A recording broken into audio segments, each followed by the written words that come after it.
Hey salut à tous, c'est Diceric et aujourd'hui j'avais envie de vous parler de ma récente expérience à la convention From Storybrooke to Paris du 26 au 27 octobre 2024 située à l'hôtel Hilton à Paris, créé par Union Association. Union Association est un récent organisme de convention qui a pour but d'aider d'autres associations. À chaque convention créée, les bénéfices reviennent à l'association qu'ils ont envie d'aider et franchement, c'est une super idée. Avant celle-ci, il y a eu 3 conventions créées. Il y a eu les 2 premières From Kattegat to Paris qui sont centrées sur la série Vikings et il y a pu avoir la convention Free Is Your Home qui est centrée sur la série Les Frères Scott. De ce qu'on a pu voir, il y avait eu que des retours positifs et ça fait plaisir. Du coup, on les a suivis de très près, surtout quand ils ont annoncé une convention centrée sur la série Once Upon a Time. Et c'est une très belle guest list. Vraiment, ils étaient tous incroyables, tous super contents d'être là et ça fait plaisir. Dans cette vidéo, je vais vous parler de ma rencontre avec ces acteurs, mais aussi de ce qu'ils se sont dit lors des panels. En tête d'affiche, il y a eu l'actrice Jennifer Morrison qui incarne le personnage d'Emma Swan et on a également pu la voir dans la série Doctor House.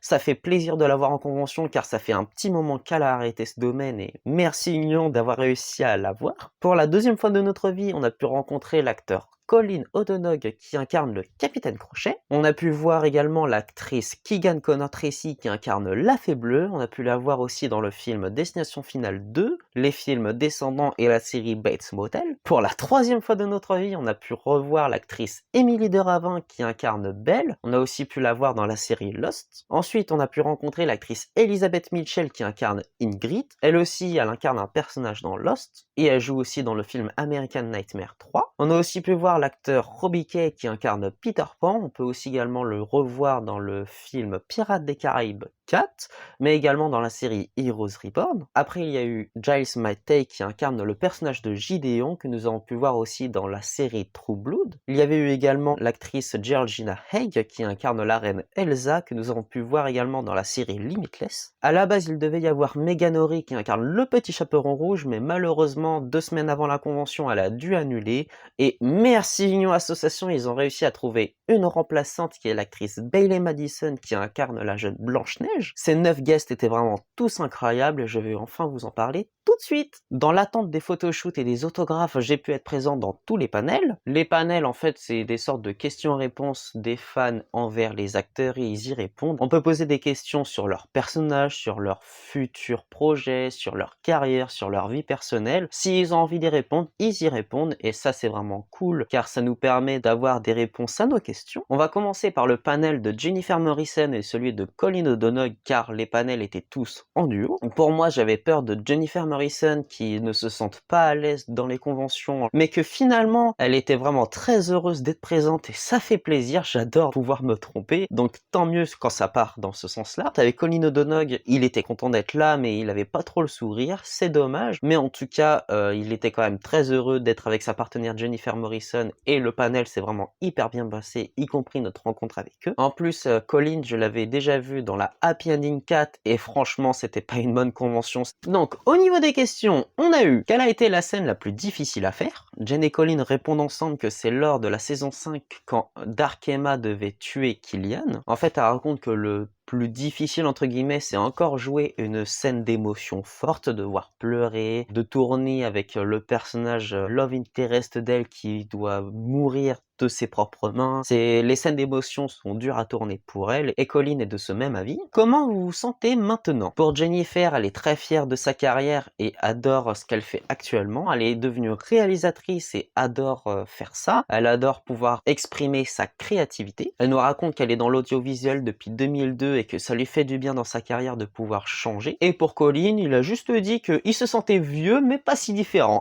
Est-ce qu'ils ont eu des libertés ou des improvisations et qu'est-ce qu'ils auraient aimé changer dans leur personnage? Alors pour Jennifer, elle n'aurait rien changé car de base Emma Swan est un personnage inventé pour la série et qu'elle raconte que c'est grâce aux scénaristes qu'ils ont pu avoir un personnage aussi fort qu'elle et elle est très reconnaissante de leur écriture. Ce qu'elle aurait aimé par contre c'est d'avoir plus de temps pour tourner certaines scènes parce que les showrunners devaient speeder. 22 épisodes c'est très long, ils avaient pas beaucoup de temps pour pouvoir retourner encore et encore les scènes pour trouver la bonne prise. Pour Colin lui, il a eu de la chance, il avait le champ libre car quand tu incarnes un méchant, tu peux lui donner la personnalité que tu veux entre guillemets. Il disait qu'il pouvait aller loin dans sa palette de jeux et ça c'était vraiment cool. Il dit également que c'est plus simple que de jouer un prince car au moins il a un peu la liberté artistique. Pour Colin, on lui demande comment est-ce qu'il s'est préparé pour jouer le rôle de méchant et devenir gentil. Il répond alors qu'il n'y a pas de préparation, c'est juste un rôle. Quand on te dit que tu joues le rôle d'un méchant, tu joues le rôle des méchants, et quand tu es gentil, tu fais le rôle d'un gentil. C'est leur travail d'acteur, c'est pas censé être compliqué étant donné que t'es censé pouvoir tout jouer. Dans l'œuvre, le personnage de Killian devient gentil grâce à Emma, donc il y a une certaine logique et surtout un développement de personnage. Mais si jamais il devait rejouer méchant, il disait que il remettait le pantalon en cuir et voilà, il incarnait le méchant, c'est aussi simple que ça. Il dit également que le travail d'acteur, c'est de s'adapter à ce qui est écrit et c'est ce qu'il fait. Qu'avez-vous pensé de l'épisode musical? Jen répond qu'ils étaient contents de le faire. Elle dit également que certains membres du casting avaient déjà un passé musical et que du coup ils s'étaient éclatés à pouvoir le faire tous ensemble. Elle raconte que pour Emma, les musiciens avaient très bien écrit sa chanson et qu'en plus c'est dans son thème, le thème d'Emma et le thème de la série Once Upon a Time. Pour Colin, il raconte qu'il y a beaucoup d'épisodes musicaux dans des séries qui n'ont rien à voir avec ce domaine et qu'il ne comprend pas pourquoi c'est censé justifier un épisode musical dans ces séries, alors que dans Once Upon a Time, vu que c'est du Disney, il y a une certaine logique quand il y a des musiques qui apparaissent dans la série, et il raconte même que franchement ça aurait pas été choquant si toute la série aurait été en épisode musical. Quel a été le ressenti entre Jennifer et Colin lors de leur toute première rencontre? Ils ne s'en rappellent pas. Comment en 5-6 ans en jouant un couple dans la série, ils ne sont pas tombés amoureux dans la vraie vie? Alors les deux répondent qu'ils sont acteurs, c'est leur métier de devoir incarner des personnages, même si tu incarnes un mari et une femme, dans la vraie vie t'es pas censé tomber amoureux. Après, ça peut arriver, on en connaît plein des exemples, comme Jennifer Goodwin et Joshua Dallas, qui incarnent respectivement Prince Charmant et Blanche-Neige. Mais en tout cas, avec Jen et Colin, ça a pas matché dans la vraie vie, ils sont juste amis, c'est l'amitié homme-femme, on dirait pas comme ça, mais oui ça existe. Colin, en plus de ça, était marié à cette époque-là. Comment Colin faisait pour tourner avec un crochet à la main? Alors déjà, il répond que les scénaristes oubliaient très souvent qu'il avait un crochet à la main, donc il lui faisait faire des scènes d'escalade,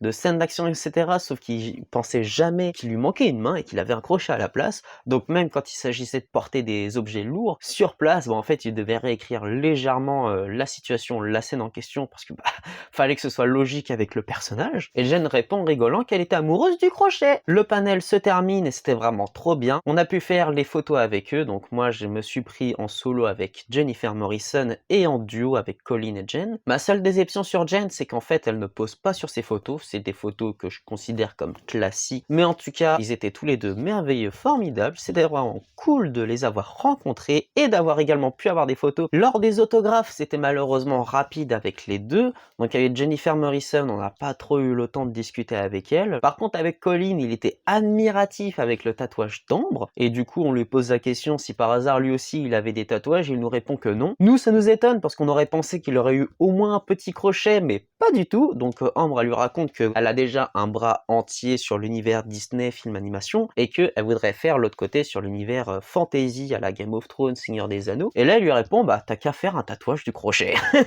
Ok, on verra si elle le fera un jour, mais en tout cas c'était une superbe rencontre. Vraiment il a pas changé depuis ma dernière rencontre avec lui, et même de la série je trouve qu'il a pas du tout vieilli, ça fait du bien. Il avait juste un air un petit peu fatigué, mais c'est tout. C'était vraiment cool de les avoir rencontrés. Si vous voulez les rencontrer, n'hésitez pas, ils sont vraiment cool. Jennifer Morrison, j'espère qu'elle en refera parce que j'ai pas pris d'autographe pour Dr House et j'aimerais bien en avoir un avec elle. Donc j'espère qu'on la reverra de sitôt. On va passer au panel de Keegan Connor Tracy et de celui de Georgina Egg. Petite parenthèse, mais Keegan parle français et ça fait du bien. Elle a quand même un accent derrière, mais c'était drôle à écouter, mais en même temps ça fait plaisir qu'elle fasse l'effort de parler en français, et merci beaucoup. Elle essayait de mettre l'ambiance et franchement c'était cool à entendre. Et autre parenthèse, mais le duo était vraiment incroyable, j'aurais jamais parié que Georgina Egg et Keegan Connor Tracy soient vraiment amis, parce que franchement, elles rigolaient pas mal entre elles et c'est cool à voir, surtout que dans la série, elles ont pas vraiment beaucoup de scènes ensemble, donc ça fait du bien de voir ça.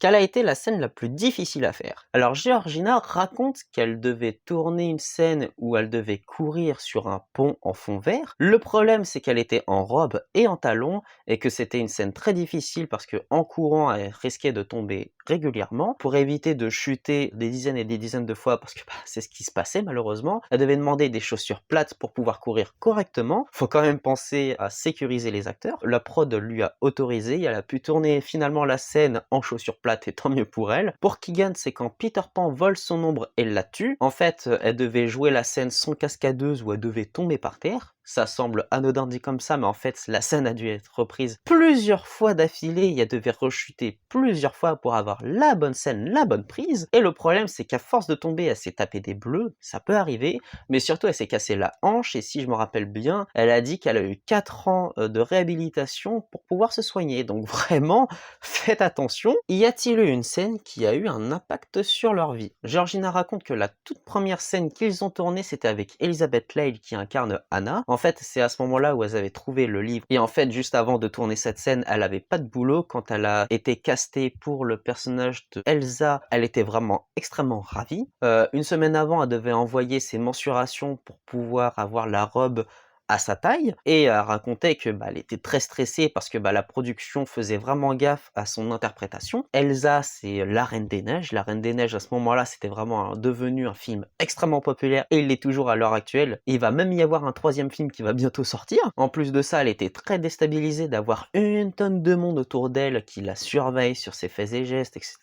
et qui devait donner aussi une bonne image d'elle. Elle avait du coup une certaine pression sur les épaules parce que c'était la première à incarner en live action Elsa, et franchement, elle a quand même réussi à faire du bon boulot. Pour Keegan également, c'était son tout premier jour de tournage. En fait, elle venait d'avoir tout juste son enfant. En plus de ça, pour sa première scène, elle devait tourner en étant accrochée en l'air avec un harnais parce que la fée bleue vole. Et pour pouvoir faire l'illusion dans la série qu'elle vole, fallait la tenir en l'air avec un harnais. Elle racontait que le harnais était trop serré et ça lui faisait très mal au ventre. En plus, tout était sur fond vert, du coup elle avait vraiment du mal à s'imaginer. Elle ne pensait pas que la série Once Upon a Time atteindrait le succès qu'elle a eu. Mais malheureusement pour elle, à la fin du tournage de cette scène, elle était malade. Elle nous parle également que la fin de tournage de l'épisode pilote, c'est la scène de mariage de Charmant et Belle. Et en fait, elle ne s'attendait à rien de cette série, elle savait pas ce qui allait se passer dans la suite. Mais quand elle a vu le travail des costumes, le travail des décors, bon même s'il y a beaucoup de fond vert, vraiment quand elle a vu tout le travail qui a été fait exprès pour ce mariage, là elle s'est dit ah ouais, je vais peut-être jouer dans un truc exceptionnel. Ce qui était bien, c'est que à la fin du tournage, ils ont pu faire un avant-première avec les acteurs et quand ils ont vu l'épisode pilote en avant-première, ils se sont dit ah ouais, en fait ça va devenir ultra bien, ça va devenir populaire. Aucun d'entre eux pouvait prédire l'ampleur qu'allait devenir cette série. Quasiment tout le monde y croyait au projet et tant mieux parce que sinon on n'aurait jamais pu avoir cette série. Fin de la projection test, tout le casting a applaudi tellement que c'était bien. Comment ont-elles réussi à s'adapter avec tous les fonds verts et effets spéciaux autour d'eux? Pour Georgina, c'était difficile à imaginer ce qui allait se passer, ce qui allait se produire dans la série. Heureusement, d'un côté, il y avait les producteurs qui leur donnaient des conseils, des indications pour imaginer certains lieux ou certains décors. Pour certaines scènes, il y avait juste une table et une lampe et voilà. Après, c'était que des fonds verts. Du coup, pour imaginer, c'était assez compliqué. C'est déjà arrivé qu'ils travaillaient dans des châteaux et là par contre c'était beaucoup plus simple pour eux et ça aide énormément à l'immersion. Et les deux disaient également que l'avantage de la série pour les scènes tournées dans la forêt enchantée, c'était vraiment la vraie forêt de Vancouver. Pour les acteurs, ça les aidait à l'immersion également. Pour Keegan, en fait, elle disait juste que ce qu'il fallait, c'était d'avoir confiance à l'équipe technique. Si t'indiquait de faire ça, tu devais faire ça. Et voilà, comme ça, eux derrière en post-prod, ils pouvaient créer ce qu'ils voulaient à la base. Le panel était court mais intense, toutes les deux rigolaient énormément. De toute façon, vous avez pu voir que dans leurs réponses, c'était vraiment très détaillé, bien expliqué. Toutes les deux rigolaient pas mal et franchement, ça fait plaisir à voir. On n'aurait jamais cru ça, mais leur duo était vraiment cool. D'ailleurs, Georgina a eu le droit à un panel solo où elle a pu présenter son nouveau court-métrage en avant-première chez nous, et ça c'est cool. Mais en tout cas, son court-métrage était vraiment sympa. C'est elle qui l'a réalisé et elle est même actrice principale. On n'a pas eu de photos avec elle, malheureusement, ça fait partie des petits sacrifices qu'on a dû faire, on est dégoûté. Mais en tout cas, on a fait la séance autographe avec elle. Donc déjà avec Georgina, on a pu lui parler du court-métrage comme quoi il était bien. Et également Ambre lui a parlé aussi de la Reine des Neiges. Malheureusement avec Georgina, c'était quand même très rapide. On a fait Keegan juste après et là par contre c'était autre chose. Keegan est vraiment très gentil, très souriant, très à l'écoute également. Étant donné qu'elle parlait français, on a essayé de faire des questions en français. Elle a pu y répondre en français également. Tant mieux. Moi, par exemple, je lui demande, dans toute sa carrière, avec toute la filmographie qu'elle a eue, etc., quelle a été l'expérience qu'elle a le plus appréciée dans sa vie, et elle nous répond que, Il n'y a pas forcément de bons ou de mauvaises expériences qu'elle a eues, et c'était tous des expériences exceptionnelles et très différentes. Chaque expérience est différente et vraiment, elle n'en regrette aucun. Je lui demande également si elle avait des futurs projets et elle nous raconte qu'elle avait 2 films au programme qui vont bientôt sortir. Je lui demande aussi si jamais par hasard elle aimerait tourner en France et elle me répond que oui, elle aimerait, mais elle pense fortement qu'elle n'en aura pas l'occasion. C'est dommage, mais si ça se trouve, peut-être qu'un jour, elle pourra essayer, et ça, on serait quand même content pour elle. On va passer au panel de Giles, Matthew et de Robbie Kay, et je tiens à dire également que leur duo était vraiment hyper cool. Enfin, on n'aurait jamais cru à ce duo improbable, mais finalement, les deux s'entendaient hyper bien. Petite précision, mais Giles avait un verre à la main pendant tout le panel, c'était tellement drôle. Je n'aurais jamais parié sur lui, parce que pour moi, j'aurais pensé qu'il serait timide, mais pas du tout, mais clairement pas, et tant mieux, j'adore me tromper, hein, c'est incroyable. Les deux étaient vraiment super cool, super fun. Quelle a été la scène la plus difficile à faire? Pour Giles, c'est tout ce qui est magique. Par exemple, dans l'une des scènes, il devait porter une épée à la main, et en fait, comme par magie avec des effets spéciaux, l'épée devait aller sur l'autre main, et en fait, il disait, mais pour s'imaginer, c'est compliqué, c'était difficile à suivre et ça peut se comprendre. Pour Robbie Kay, c'est sa toute première scène en saison 3 à l'épisode 1, c'est sa scène de vol. Il disait, comme Keegan le disait précédemment, qu'il était attaché à un harnais et qu'en fait, c'était beaucoup trop serré pour lui et que c'était très inconfortable. Quel autre personnage auriez-vous aimé incarner? Alors là, c'est des réponses drôles parce que Giles répond qu'il aurait aimé incarner Peter Pan car Robbie Kay incarne Peter Pan et Robbie Kay dit qu'il aimerait incarner Gideon car Giles incarne Gideon. Très clairement, ils ont inversé leur rôle. Petite précision, mais avec Robbie Kay, Ambre lui a demandé pendant la séance d'autographe s'il aurait aimé incarner un personnage gentil pour une fois, et il répond qu'en fait, Emma, ça reste quand même l'un des meilleurs personnages et que s'il avait eu la possibilité, il aurait aimé jouer ce rôle. Ils n'ont pas pu jouer ensemble dans la série, mais comment auriez fait-vous pour jouer le grand-père et le petit-fils ensemble? Giles répond qu'ils auraient fait de la merde parce qu'en fait, ils rigolent tellement ensemble qu'ils auraient jamais pu se concentrer lors des tournages, mais en tout cas, ils passeraient un très bon moment ensemble. Robbie répond également que ça n'aurait jamais pu fonctionner. Les deux ensemble se marrent H24, mais les producteurs en auraient sûrement eu marre des deux. Pour eux, quel est le meilleur plot twist? Pour Robbie, c'est son personnage de Peter Pan. À la base, Peter Pan est un personnage gentil, mais dans la série, tu apprends petit à petit qu'il devient méchant et que finalement,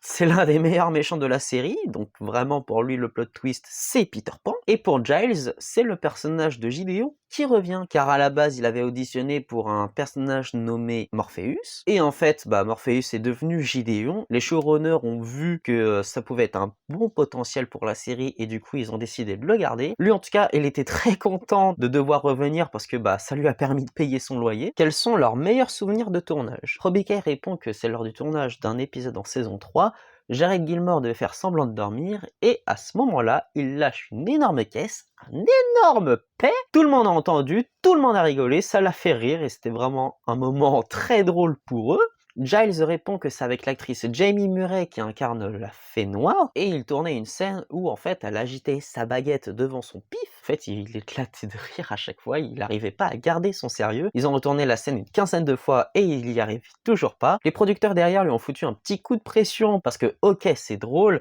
mais au bout d'un moment, un peu de sérieux, il faut tourner les scènes, et du coup, il a dû se mettre en mode sérieux et se retenir de rire pour terminer cette scène. Comment ils se sont inspirés pour incarner un méchant? Avec Robbie Kay, afin de pouvoir jouer le personnage de Peter Pan, il a préféré regarder les 2 premières saisons de la série Once Upon a Time afin de savoir ce que les autres acteurs ont fait pour incarner leur méchant dans la série en question. Comme ça lui permet de savoir s'il pouvait jouer d'une certaine manière ou non, et ça lui a permis de jouer l'interprétation qu'il voulait. Pour Giles, lui, il a préféré se renseigner sur les styles d'abus, car le personnage de Gideon en a. Le fait d'avoir d'un manque d'amour d'un parent, l'abandon, le fait de se sentir seul, et du coup, tous ces styles d'abus ont créé pour le personnage de Gideon de la colère, de la tristesse et de la haine, et du coup, c'est comme ça qu'il a permis de jouer au mieux son personnage. Avez-vous une scène préférée? Pour Robbie Kay, il répond encore une fois le paix de Jared. Si on revoit Jared un jour, car on l'a déjà vu, on va lui demander si lui, il se rappelle de cette scène. Avec Giles, ce sont ses scènes de combat, mais il aurait aimé avoir des des scènes de vol, même s'il a entendu parler que c'était pas si ouf que ça, il aurait aimé au moins une fois pouvoir voler. Quelles auraient été les scènes que vous auriez aimé enlever? Robbie répond toutes les scènes avec Gideon. Parmi tous les personnages, quel est celui qui correspond le mieux à leur personnalité? Giles répond que tout simplement c'est Gideon en mode gentil, et Robbie répond que c'est le personnage de Tommy dans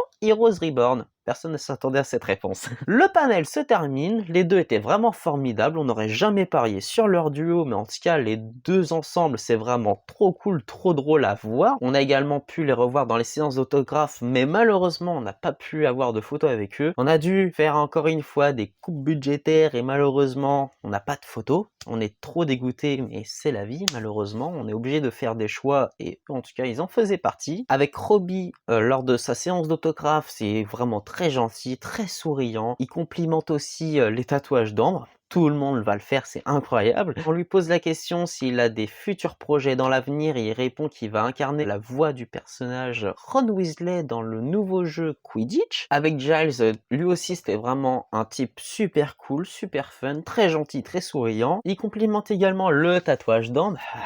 C'est une star avec ça, hein. Et lui par contre, il lui pose des questions du genre oh, t'as mis combien de temps, t'as dû payer combien, etc. Il s'était vraiment renseigné sur le tatouage et du coup ça lui a fait super plaisir. Petite parenthèse envers lui, il essaye de parler en français à un certain moment, donc vraiment cool de sa part. On retient surtout son bonjour et son sympatoche que tout le monde a dû entendre au moins une fois lors des panels. On lui demande également s'il avait un autre personnage qu'il aurait aimé incarner sauf Gideon Gentil, et il dit qu'en fait s'il avait le choix il aurait incarné le personnage de Prince Charmant. En dernière question, on lui a demandé s'il avait des futurs projets et il nous répond que oui, il va jouer dans une nouvelle série mais que malheureusement il peut pas en parler actuellement. Nous voici au dernier panel avec les actrices Émilie de Ravin et Elizabeth Mitchell, et là aussi leur duo était vraiment formidable. D'ailleurs les deux ont joué dans la série Lost. Quelle a été la scène la plus difficile à faire? Émilie raconte que c'est sa scène de mort, Elizabeth raconte que c'est sa scène avec un long monologue dans la grotte. En fait elle était tellement stressée lors de ce tournage qu'elle a préféré mettre des bouts de papier un peu partout pour pouvoir dire correctement son monologue. Elle avait trop peur d'oublier son texte pour donner le meilleur d'elle-même. D'ailleurs, elle a quand même dit qu'elle a toujours pas regardé sa scène. Pour Émilie de Ravin, quelle a été votre réaction quand vous avez joué votre mort après 7 saisons? Alors, elle dit que c'était très dur émotionnellement, car pour ceux qui s'en rappellent pas, elle est vieille lors de cette scène. Elle a dû avoir du maquillage sur elle. Ce n'est pas forcément elle-même qui était triste, mais c'est avec l'acteur Robert Carlyle, qui incarne du coup son mari, Monsieur Gold, alias Rumpelstiltskin. Pour la scène, il devait pleurer, mais le problème c'est que de le voir pleurer en face et d'avoir les gouttes qui coulent, etc.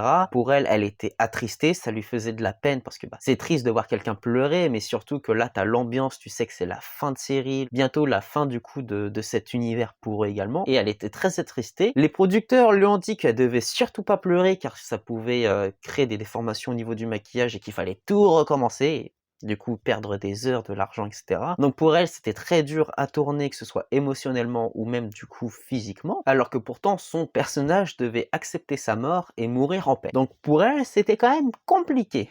Quelle Barbie serait-elle? Barbizarre pour Elizabeth Mitchell et Barbie enceinte discontinue pour Emily Derva. Dans le film Sound of Hope, sorti en juin 2024, qui s'inspire d'une histoire vraie, on lui pose la question: comment ça se passe quand on travaille pour un film qui te fait sortir de ta zone de confort? Elizabeth Mitchell répond que c'est pour l'amour du travail car elle aime ce qu'elle fait. Elle est prête à se lever à 4 heures du matin pour pouvoir tourner ses scènes. Mais en plus là, elle interprète quelqu'un de vrai qui a vraiment existé et elle trouve que c'est quelque chose qui est censé se faire de plus en plus car il faut parler des vrais héros de la vie réelle. Emily répond que si tu peux avoir 1, 2 ou 3 journées de repos dans la semaine, il faut pas hésiter à visiter la ville, discuter avec l'équipe technique, à se renseigner sur le lieu de tournage, etc. Comme ça permet de créer une alchimie avec les autres membres et en plus de ça, t'es là pour que ça se passe bien. Il y a par exemple le rôle des maquilleuses, des costumiers, elle nous parle d'Eduardo le costumier, un big up pour lui quoi. C'est dans ce genre de moment que tu crées une connexion, quelque chose de fort avec eux. Par rapport à la famille, ça dépend de où est le lieu de tournage et de combien de temps ça dure. Par exemple, si c'est quelques semaines, c'est pas grave, elle les laisse chez elle. Mais si jamais tu devais partir dans un autre pays où t'as peut-être 1 ou 2 mois de tournage,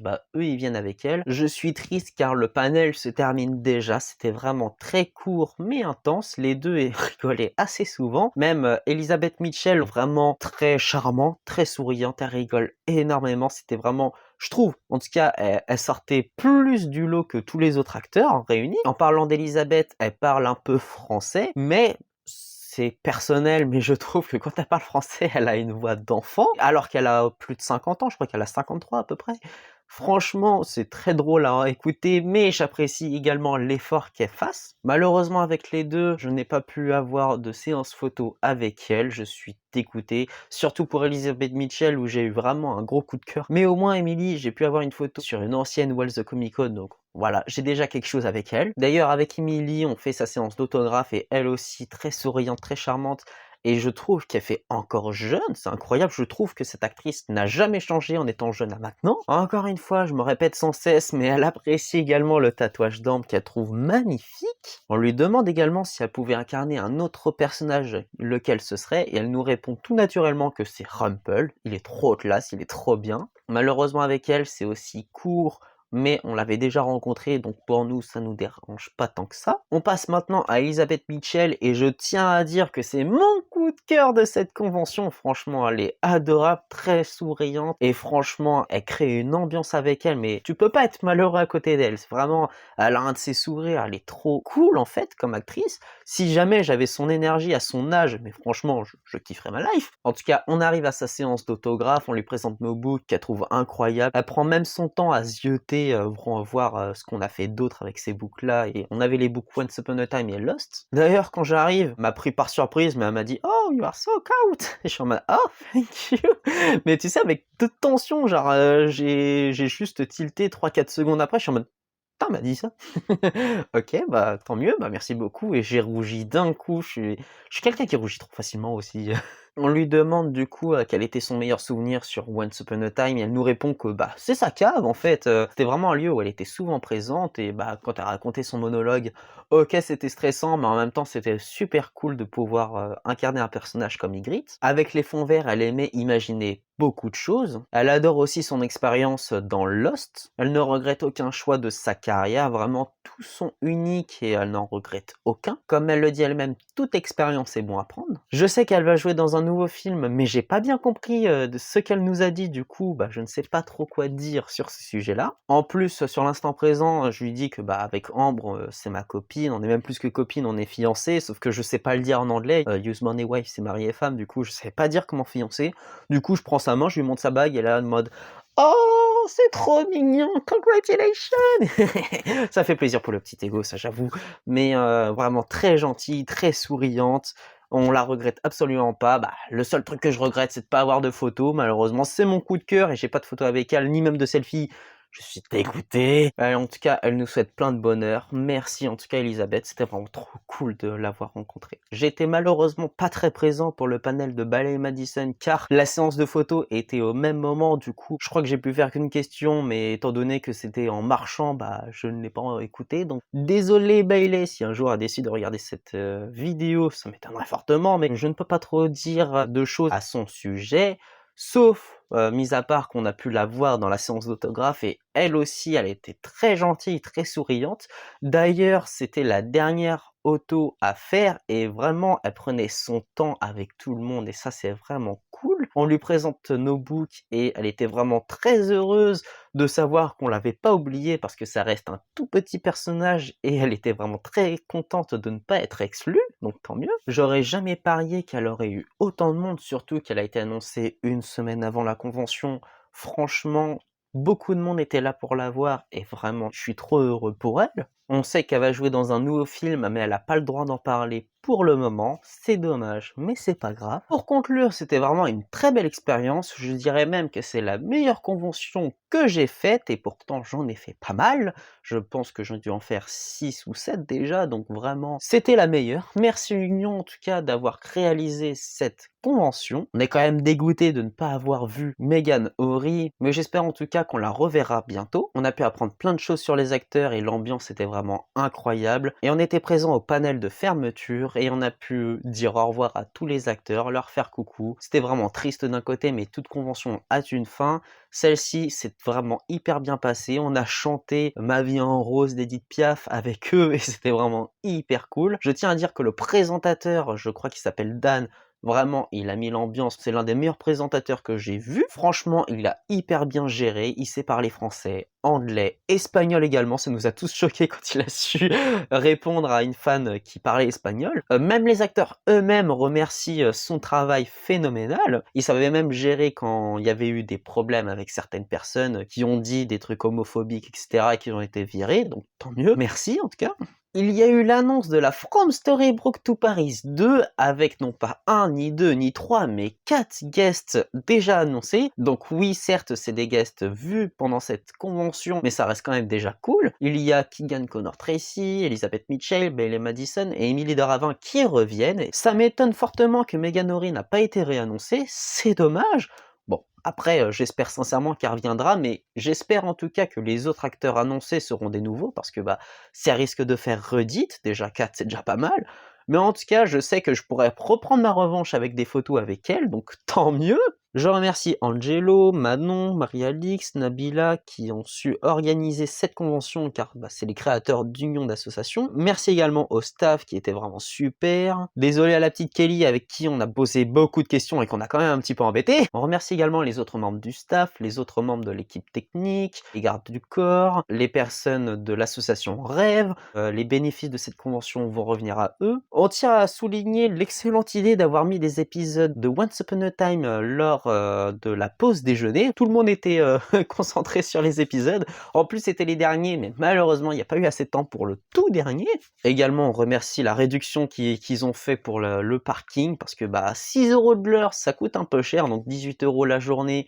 Franchement, ça va. Et voilà, j'ai quasiment tout dit de cette convention. J'ai peut-être oublié des petites choses, mais c'est pas grave. Je le dirai dans les commentaires. Si vous avez des questions, n'hésitez pas. Je vais passer à mon classement personnel. C'est subjectif. Si vous en avez, n'hésitez pas à l'écrire en commentaire. En numéro 9, je vais mettre Colin O'Donoghue, car je l'avais déjà rencontré et je l'ai trouvé un peu fatigué pendant cette convention. En numéro 8, c'est l'actrice Georgina Egg, qui est vraiment cool, mais malheureusement, c'était trop rapide avec l'os autographe.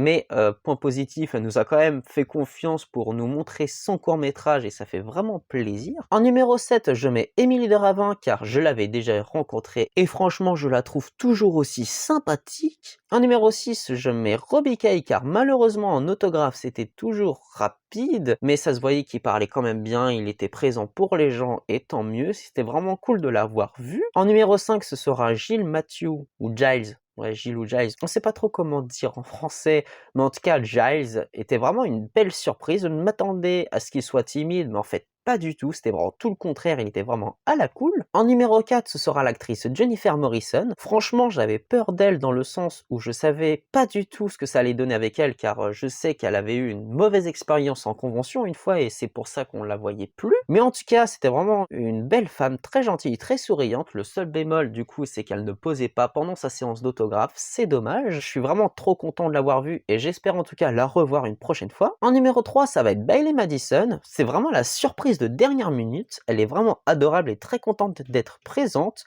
Faut toujours se méfier des petits rôles car c'est souvent avec eux qu'on s'entend le mieux. Mais en tout cas, Bailey Madison, elle vaut vraiment le détour. En numéro 2, j'aurais jamais parié sur elle, mais c'est l'actrice Keegan Connor Tracy. Elle est vraiment adorable et son accent français me fait tellement rire. J'apprécie l'effort qu'elle fait. Elle aime partager ses expériences et parle vraiment beaucoup. Elle vaut le coup de la rencontrer. Et bien évidemment, en numéro 1, je mets l'actrice Elizabeth Mitchell car j'ai vraiment un gros coup de cœur sur elle. C'est vraiment une personne charmante, adorable et souriante. Elle rigole assez souvent. Si vous avez la possibilité de la rencontrer, n'hésitez pas car elle vaut vraiment le détour. Pour ma part, c'est aussi une revanche personnelle car elle devait faire une Wells Comic Con en 2022, mais elle avait annulé. Son accent français me fera toujours autant rire car elle a une voix d'enfant et je pense que ça changera jamais alors qu'elle a 54 ans. En tout cas, ce qui est sûr, c'est qu'à son âge, j'aimerais être aussi énergique qu'elle. Et voilà, c'est déjà la fin de cette vidéo. Et oui, je sais, la vidéo risque peut-être d'être un peu longue, mais je suis quelqu'un qui adore détailler. Je préfère faire comme ça. Pour l'instant, en tout cas, c'est ma manière de travailler. Un jour, je vais peut-être créer des versions TikTok ou Short où je parlerai en 1 minute de ma rencontre avec un acteur. Mais dans tous les cas, sur mes vidéos YouTube, je préfère mettre du détail car c'est mon avis personnel. Je ne me vois pas abréger la discussion avec un acteur ou en tout cas de ce qui s'était dit. Je préfère tout mettre, au moins comme ça je suis sûr de rien oublier. Je vous laisse, à bientôt.